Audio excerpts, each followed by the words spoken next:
All right. All right. Well, thank you everyone for tuning into the first of our new webinar series for busy lawyers. These new monthly webinars are designed to bring you practical information in about 20 to 30 minutes that you can implement immediately into your practice. And today I'm excited to have Tim Baran, the Content Director for Rocket Matter, presenting our first webinar on rethinking your marketing strategy to maximize results by infusing your marketing with purpose and grit.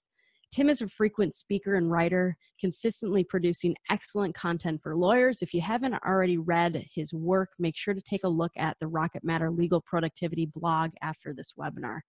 And before I turn it over to Tim, I'd just like to let you know that we will have time at the end to take questions from attendees. So at any point during the webinar, please put the questions that you have into the chat box, and then I will relay those to Tim at the very end. And so, Tim, I'd like to hand it right over to you to get started.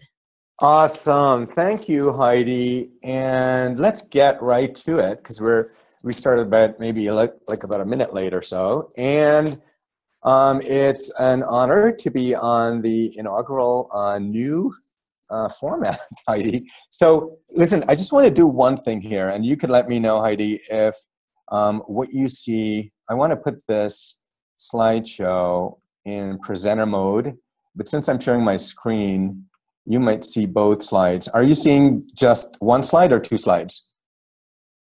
So I see presenter mode. So I think you may need to swap your. Yeah, so I'm going to swap. So so we're going to be doing this by the seat of our pants here.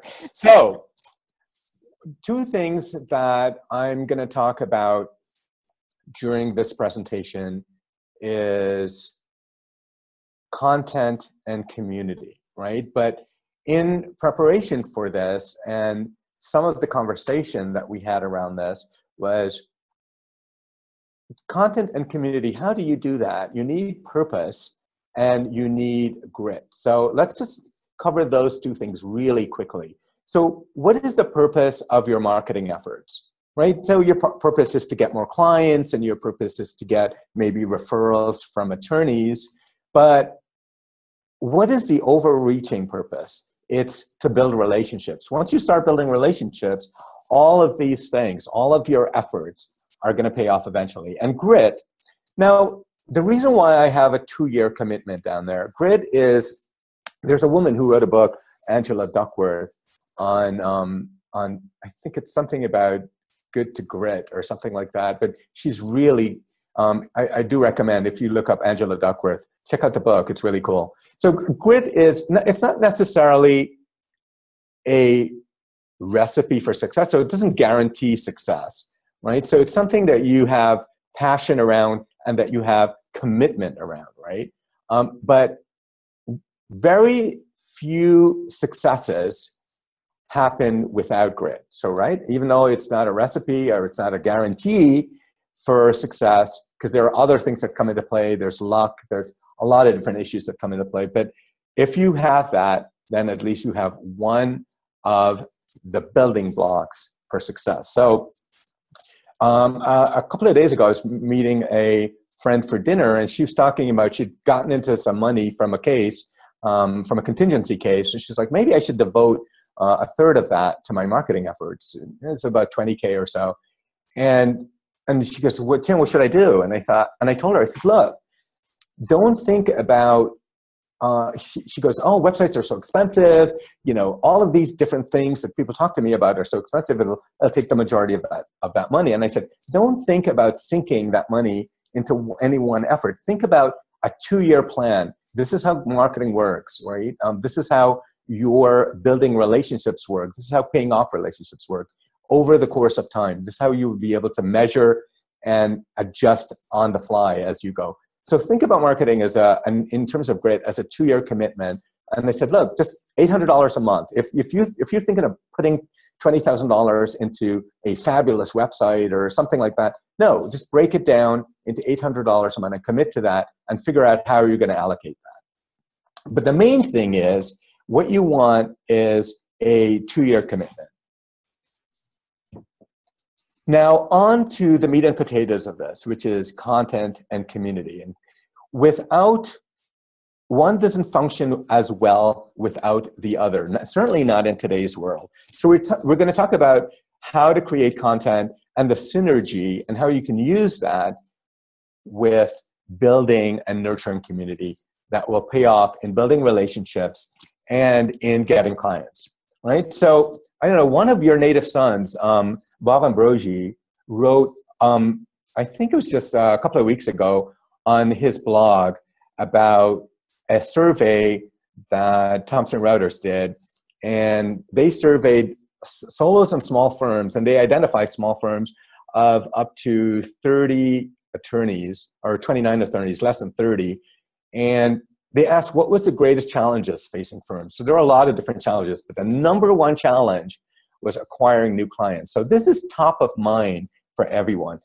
Just a quick note, as I go along here, please feel free to stop me at any time. We have a bit of content to cover, and I have a bunch of slides, but I want this to go in a direction where it can offer the most value. So if there's something that you want me to go deep on, or a direction that you want me to go, I'm totally willing to do that, right? So we're gonna definitely stick around at the end for additional questions, but during the webinar, please feel free to interrupt me, and I'll pause sometimes and ask Heidi if there are any questions.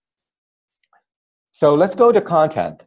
Now, about a month ago, I was at a conference, and on the panel were general counsels from major companies, and some from some smaller companies too. And the one thing that they said universally was that even if a law firm submits an RFP, the one way that they validate this law firm is they go looking for content. They look for stuff online. This is not just on that panel. Almost everything that you read these days, not just from corporate counsel, but from individuals. The other thing that I want to note about this presentation, I've done a few presentations this year across the country, and a lot of the times the audience are both solos and small firms. And earlier on, I would address it to small firms and say, oh, well, you know what? Solos can maybe adapt on a smaller scale. But I want to do the opposite with this, because it applies, a lot of these questions and a lot of these concerns are especially true for solos. And I would say that whatever concepts that we talk about here can be adapted on a larger scale for small firms. So we're going to go with that. One of the things that everyone tells you to do is produce a lot of content. How can you if you are serving clients? You don't want to go and outsource content, right? You don't want someone else to write something for you and appropriate it on your blog as something that you said. Can you have help writing? Absolutely. But you want to produce less content, right? This is probably counter to almost everything that you hear.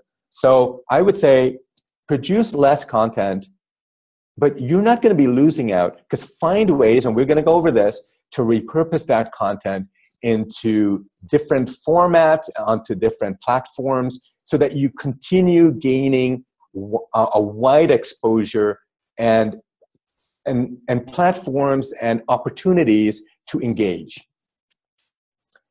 So the other side of this is, here are general counsels on one side saying, and not just general counsel, but the individual saying, hey, the way we find you and the way we validate you is through content. Now, here's another side of it, right? One general counsel, and who is now a CEO of a corporation, said it is an effective way, but it also is a way to tell him who not to hire.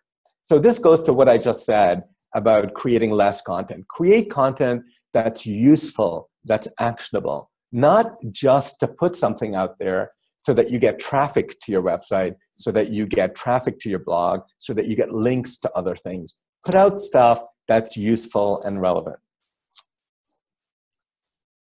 Now, there are a wide variety of platforms and formats that you can use when creating content. But in this context of repurposing, creating once and then repurposing, here are some of the primary. Now, this can go on and on, but I wanted to just narrow this down to a few core content formats that anyone could do, right? You have an hour at the end of the day, you wake up an hour earlier to do something in the morning, you work with an outsourcing, you go into Upwork and you work with someone.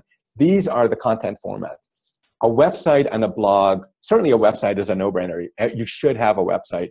And there are entire, conferences just based on how to create a website.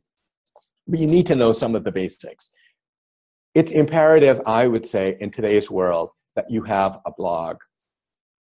Now, a few other formats or content, or places that you can create content are webinars. We're going to talk a little bit about this a little bit later. So webinars, from that webinar, you can break this up into video snippets. All that content that you have on your website and blog, and from those webinars, you can create an ebook or a white paper. You can create maybe a 20-page ebook, a 2-page white paper. From that, you can also create an infographic. One of the things that we found is that anything that's visual is very appealing. So even if you had, let's say, the 5 best ways to do something, or here are the 3 answers to this, this problem, if you reformat that into an infographic, it gives it a lot more. So you put out a blog post on the content itself, on the topic itself, recreate an infographic maybe a month or 2 later, you've repurposed that content. And I got to tell you, newsletters, I know it's unsexy, and I know it's old school, but it's one of the most effective ways to keep your content, to keep your name on top of mind for current clients and potential clients. One of the things that I was reading a book the other day, an article the other day, and this guy he wrote a book called something about habit-forming processes or habit-forming products. And it's all about trying to get in front of potential clients, potential referral sources that will allow them to think of you when they have a problem. The one thing you don't want is for a potential, no potential client wants to have the need for a lawyer as a habit. Right? So, but they need to know who to call when they do have that problem. So all of these things that we're talking about, content, content formats, it's about keeping on top of mind, right? And again, not just with potential clients, but with fellow attorneys who can refer cases to you. And finally, an FAQ page. And we'll talk a little bit about how you can use a frequently asked questions page on your website, which is enormously useful for driving traffic and for search engine results, SEO. But also, it allows you to put yourself out there as not just an expert, but as helping folks, right? What do you do on all of these formats, in a webinar, on a blog post? After time constraints, the second biggest problem, or not really excuse, because it's valid, that comes up when I talk on this topic to attorneys is, what do I write about? So you want to answer a question or solve a problem. So I would say a good habit to get into is every time a client asks you a question, a fellow attorney asks you a question that's related to what you do, every time you read something and you're like, whoa, people have a problem with that, how can I answer it? Make a list of that. And each of those becomes an idea or potential blog post. Give tech tips. So many of you may have heard of, let's say, Mac Lawyer. You may not know who Ben Stevenson is, but you know something called Mac Lawyer. You may not know who Jeff Richardson is, but you know a blog called iPhone JD. And when these are the tech tools that these lawyers use, one is a family lawyer, and all of a sudden you get to know that person and they become a trusted source. So then you check out their site, then you start talking to them, then you build that relationship, and then you refer cases or potential issues to these lawyers. So just because it's not completely related to what you're doing, if it relates to your practice, remember, you do need to know, you do need to build up that trust and that relationship with other lawyers too. And one of the things that I think works really well, and a few years ago, it's something that I jumped on a little bit, and this is newsjacking. So if there's a decision, it could be on the national level, on a state level, on the local level. If there's something that you find that you can write about, or that you discover that either one of your clients, it affects one of your clients, or a case that you're working on with one of your clients, or that you think could affect potential clients, write about it. So for current clients, send out a memo on that, write about one of these things, send out a memo. And for potential clients, you put it up on your website, right? It becomes a blog post, right? You write about this issue that could affect the industry where you serve clients. So here's an example of what we did here at Rocket Matter. So the idea, now before I go on to this example, any questions? Righty. So let me keep on going. Tim, so, yes. There was one question that came in. Okay. The question is, do you recommend email newsletters or print newsletters? So the first thing is an email newsletter. That's a really good question. Just internally, we decided maybe about 2 or 3 years ago that inboxes are inundated, right, with emails. Yet it's still effective. It's one of our most effective means of getting leads, so to speak, right? So we put on a webinar like something similar to this, or we put out an ebook, we email our list, and we build it up over time. And it's a really effective way of gathering those leads. And now, a couple of years ago, we decided, look, there are a few core folks, let's say law practice management experts, that we would love to have know what we put out. We think things that might be of content that might be useful to them. So if you put out a print newsletter, I say it's useful, but don't email, don't send it via mail to everyone that you know, or to think about who you want to be in your like sort of narrower circle, right? So if you have identified maybe 25 lawyers who you think can refer people to you, if you've identified another 30 potential clients, go ahead and create a print newsletter. And guess what? You can get the print newsletter content from your blog, right? So which is what we do. And you could put one out every quarter. So let's say you put out a print newsletter every month, put out a print newsletter every quarter. Good question. Here's how we did this. So we thought like, okay, legal practice management, manage your case online, manage your firm online.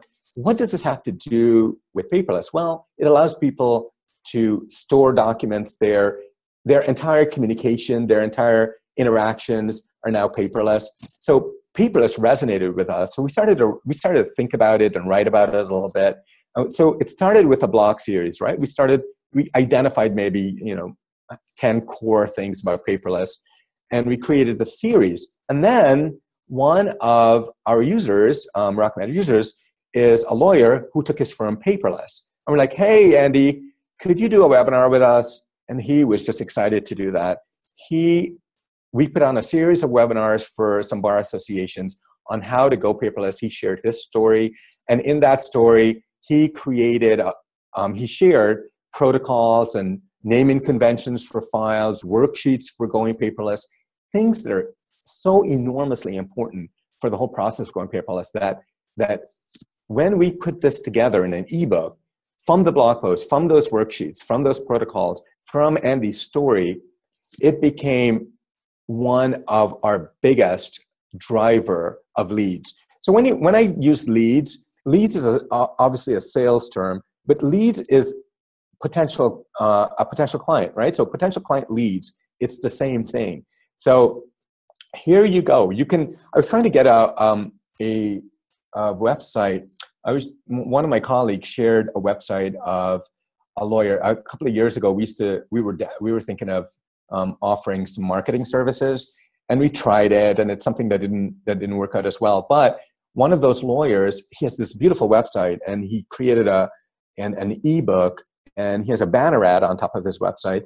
Anyone clicked on that basically is like, do you have this problem? Here are some things to do. And anyone clicks on that, they fill out a form. All of a sudden, he has a lead or a potential client that he can nurture with all of these pieces of content, right? So anyone can do this, right? If you're a solo attorney, if you're a small firm, you can do something like this. So here are some of the tools that you can use. Now, I did a tools presentation a couple of weeks ago, and let me tell you, it was supposed to be about 40 tools, and it just went on. And I am not as enamored of these 60 tools and 60 minutes thing that have become very popular, because you don't get a lot of really meaningful takeaways. So even though this might not be as sexy and exposure of tool collection of tools that you might see, it's things that you can use every day to create this content, to be informed,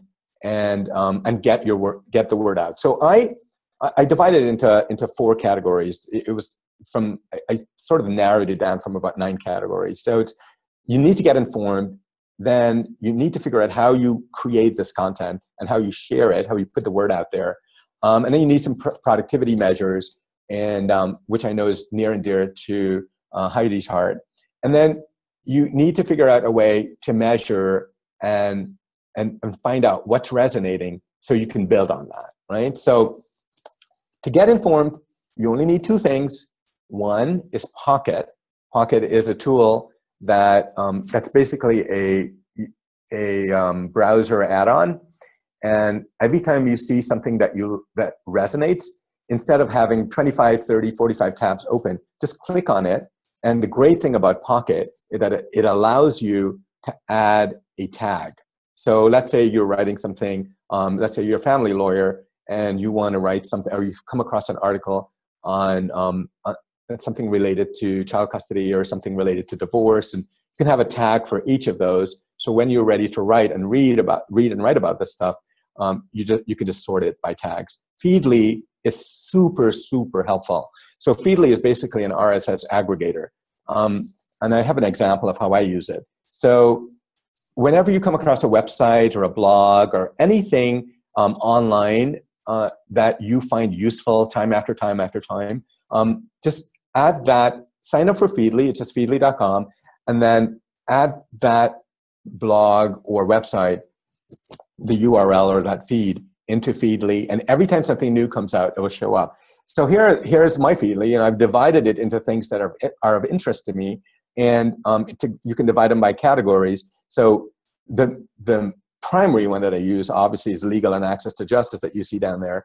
And every morning, because I need to send some Twitter stuff out for Rocket Matter, or I need to write about things. I need to know what's going on.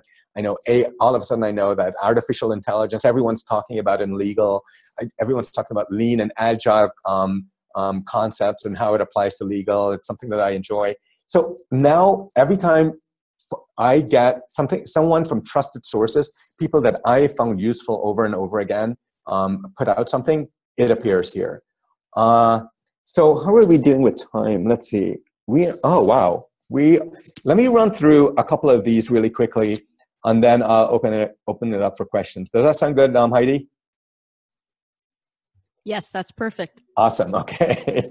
All right. So here are a couple other tools, a few other tools of where you can put this stuff, right? So obviously, just for your blog and for your website, WordPress is a no-brainer. I've done entire programs just on WordPress. If you need any information on this, tim@rocketmatter.com. I'd love to share with you. GoToWebinar, a must-have. SlideShare is an overlooked platform. Every time you put out a presentation, upload it to SlideShare, and SlideShare has a mechanism now where you can capture leads. If someone really loves what you do, you can capture their information right there. Vimeo for videos, and again, MailChimp. I've talked about newsletters. You use MailChimp. I think MailChimp is free for the first, I don't know, maybe 2,000 or 1,500 email addresses. So it's a great way to start and get used to sending out emails. And I would say emails If you do it once a month, that's plenty. I mean, if you have a lot of content and a lot of information, once a week is pretty good too. Here is a tip from emails. So assessing like tens of millions or maybe billions of emails, MailChimp did this survey or gathered data, not a survey, but gathered data, and divided it by industry. And for legal, what you want to do, this is the average. If you can try to attain at least this, how many people open your email and how many people click on at least one link in that email, right? So it's like 3 and 22%. And getting productive. So both Heidi and I have written books on Evernote. So we could do, and maybe Heidi, maybe you and I can do like a session on Evernote at some point. Use Evernote for capturing ideas, Dropbox for storing a lot of the information that you get and to share.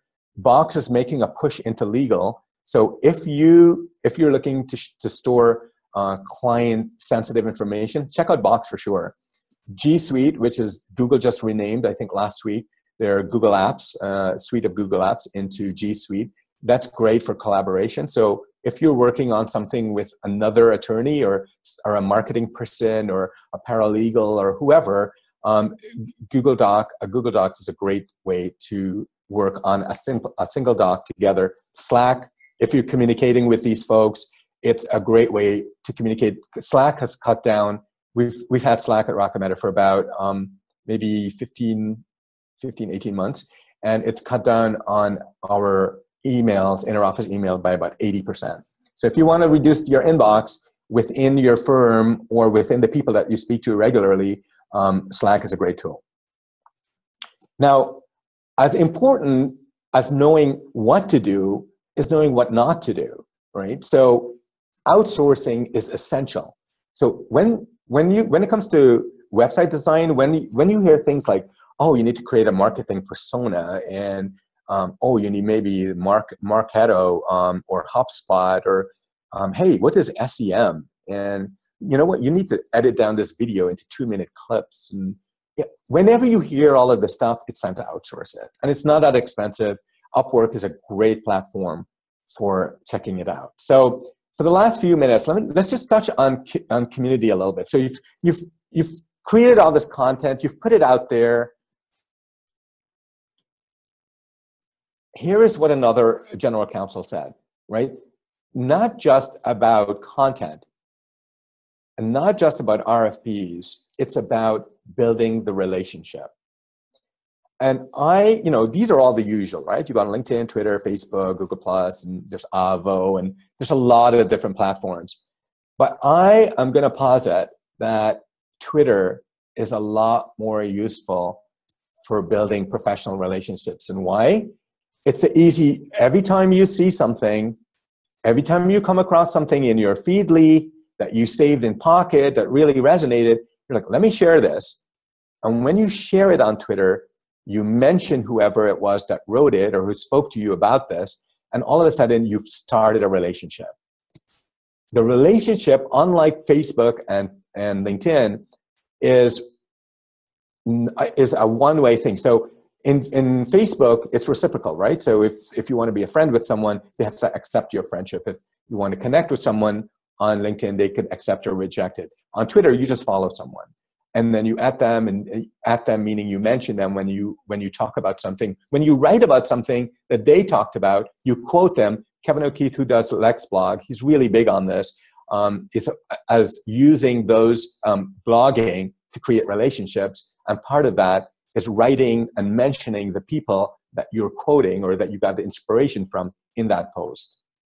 And finally, it's this enormous public forum. So if there's a Pulse article on LinkedIn, or if there's an article in your personal Facebook, you have to actually log into those things to see them for most people. And for Twitter, it's everything that you do is public. So your reputation is being expanded and expanded. And I wanted to share a quick story. When I left a law firm in 2008, I started a consultancy. I knew that I needed to get on Twitter. I didn't know how the heck to do that. I didn't know why I should be doing it. And one day I just sat down and I'm like, let me research this. And I came across a podcast with Kevin O'Keefe and Bob Ambrogi and a couple others. Those were the first two follows. Something clicked.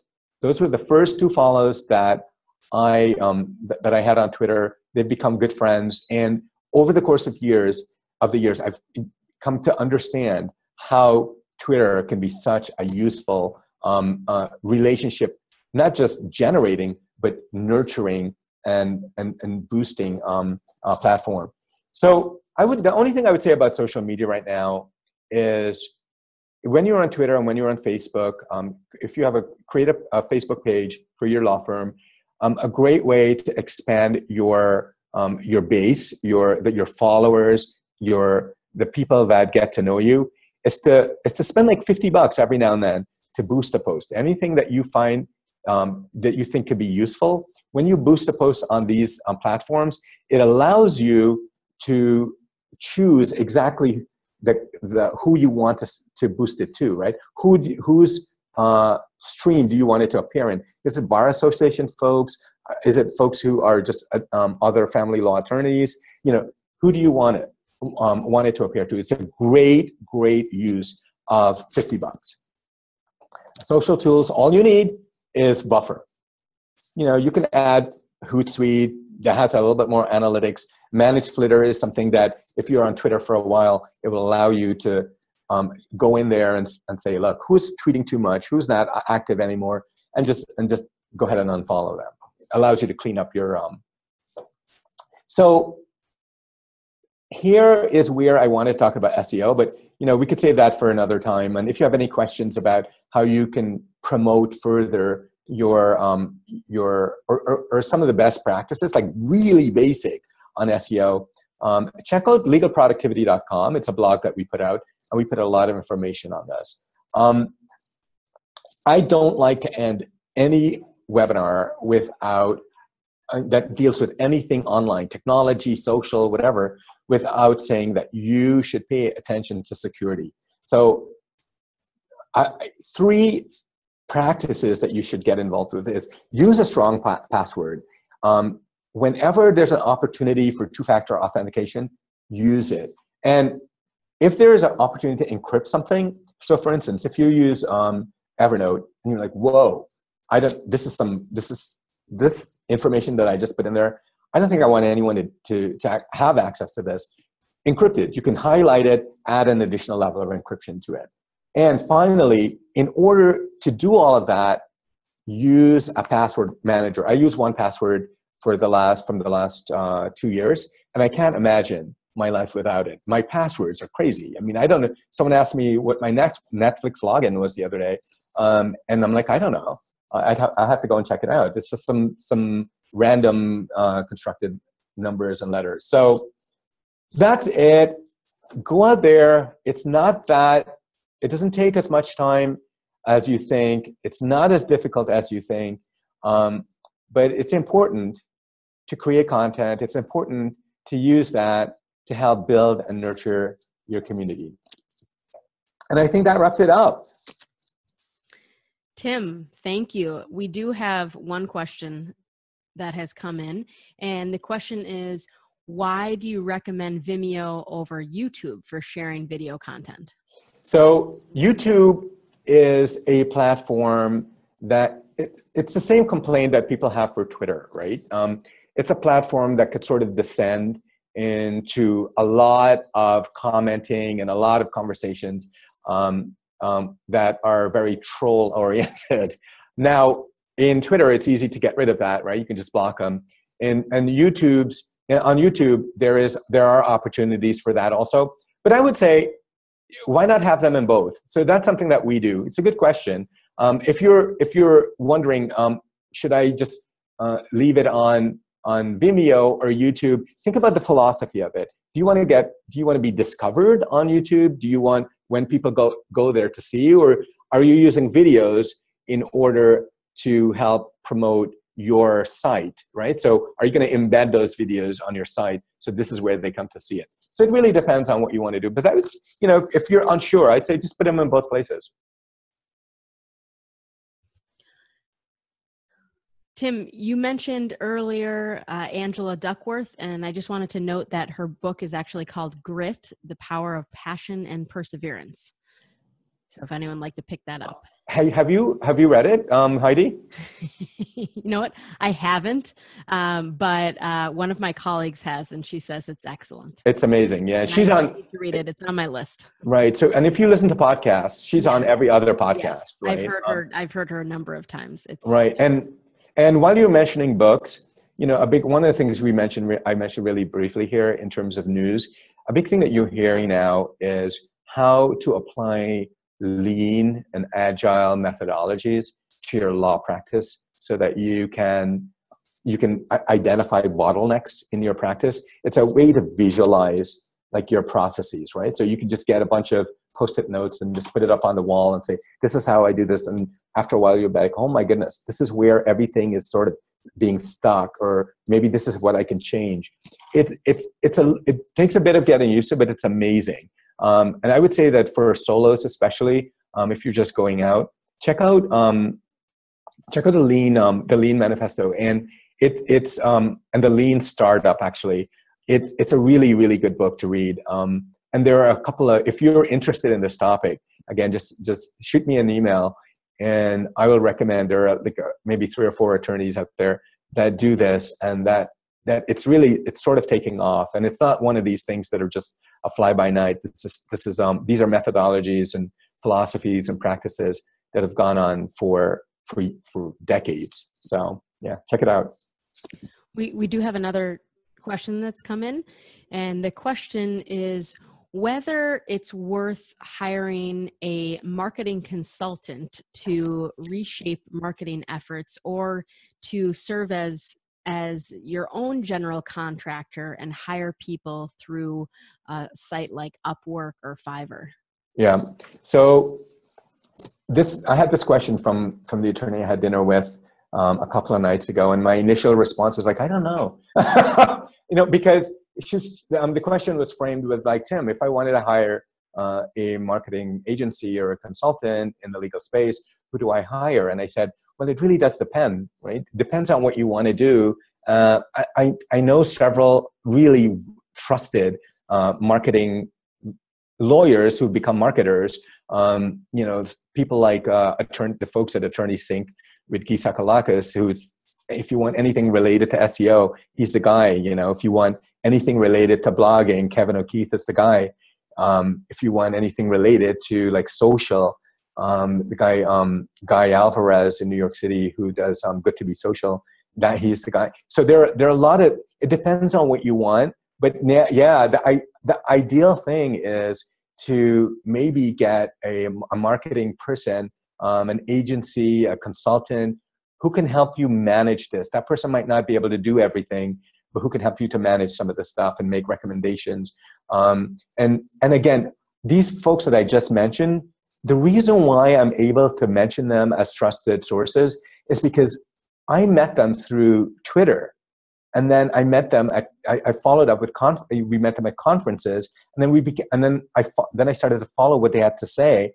And these guys, you know, Mockingbird is another one, but these guys are really, really spot on. They tell it like it is. And the relationships that I've gained through just interacting with them socially, whether it's be online or at conferences or you know, just email, it's allowed me to be able to recommend them. So yeah, definitely get someone, but do your due diligence. There are hundreds, if not thousands, of legal marketers out there, and some are obviously better than others, and some are better suited to what you want. There's another for large law firms, for instance. There's these guys called Great Jakes, and I think they cater mainly to really large law firms. So even if you like them, they might not be the best thing for you. So yeah. Twitter is a good place to do some due diligence on this. Okay. One final question here, and that is, do you have any tips for making sure your website targets the correct geographic community? So for example, the state in which your firm practices. Yeah. Oh my goodness. We could do a really, you know, as a matter of fact, we have our marketing director here. He's so very good at this. And if you're ever interested in doing a half an hour with him, let me know. I'll hook you guys up. Perfect. We're in. So yeah. So one of the things with local, it starts with what you decide is the URL you decide on, right? So if you are a family practice lawyer in South Carolina, you want all of that in your slug, right? So it starts with the slug. So you're not just can you explain what a slug is? So it starts with the URL or your domain. So if I'm Tim Baran and I'm in South Carolina and say Tim Baran Law, I'm very all important about myself, and it's going to be Tim Baran Law. That's not useful. No one will find you in South Carolina. I would want to rename it Tim Baran Divorce Law in South Carolina, and that would be my domain, right? That would be the URL. Now, I could also purchase something called timbaranlaw.com and redirect it to that, right? So I will have a URL to point that's a handy URL to give someone. The other thing that you want to do is there are best practices for SEO. So a couple of them include, one, create, in the old days, someone would say, stuff all of your keywords in as many pages and blog posts as you can. That's not good practice. First of all, it wasn't good practice back then, and it's especially not good practice now. What you want to do is identify a core 12 to 25 keywords. And when people talk about keywords, it's not just a word, it's a phrase, right? Divorce lawyer in South Carolina. If you're specializing in child custody, if you also do different aspects within that family law practice that you want to be known for, create a page for each of those keywords on your website, and each of those pages will now function as a cornerstone piece of content for that one keyword. And then any blog post that you create or any additional content that you create that deals with this, you add an additional keyword to it. It could be around the same, but you make it what they call a long tail keyword, and then link that page to your evergreen, to your cornerstone content. But think about what you, and again, when you think about these terms, and when you think this deeply about what your website should be like, and the kind of terms that you need, and there are tools out there, like I think SpyFu is one of them, but there are tools out there that you can look at, and you can enter all, let's say, a top 30 keyword that you think you need to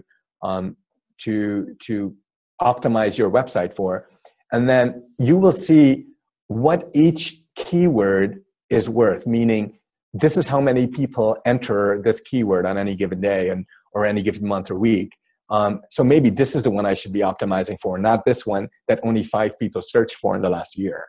Right? So there are a lot of different ways that you can go about it. A quick way that you can is once you've created this page, make sure that you include headers. So headers in like a WordPress site, and the one good thing about WordPress is that you can do this all on your own. If this is something that you are interested in and that you want to spend some weekend hours on, once you have a WordPress has what's called a WYSIWAG backend, which is what you see is what you get, meaning that it's not HTML code that you have to create all of these things in. You could just type in, like just the way we speak, create a header, highlight it, click on header, and it will insert what's called an H2 tag, and those are really important. Google looks for H2 tags.